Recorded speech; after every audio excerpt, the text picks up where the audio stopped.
I reject the idea of a new Cold War, kind of parallels to the Cold War for a few reasons.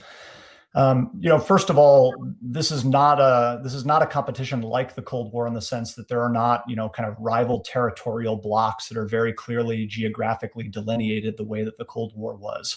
I think the other aspect of this, which is somewhat more daunting, I think, is that actually what we're seeing in China, the emergence of China as a competitor that is far more powerful than what the Soviet Union ever was.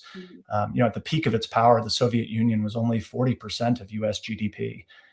It was, largely disconnected from the international, trading system, global economy, and it didn't really have a robust base of domestic technological innovation. China's on path, if trends persist here, to have a GDP equal to ours in a decade.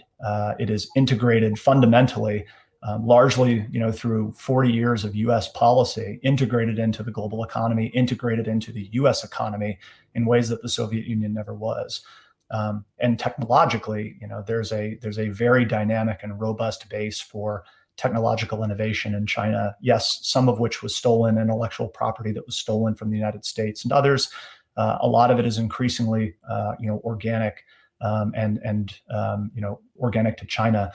So, I think on the one hand, this is not a new Cold War in the sense that, the structure of the competition is just fundamentally different than the competition between the United States and the Soviet Union.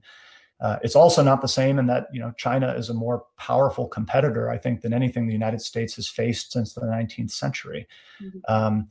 And I think, ultimately what that leads us to is, what I would say is just the general recognition. I think this is what we're starting to see here, really for the past few years, several years. But, the recent events you mentioned kind of put a sharp contrast on it. That this relationship is becoming more competitive. And this is going to be a long-term competitive relationship that is something the United States is going to have to manage, likely for decades to come.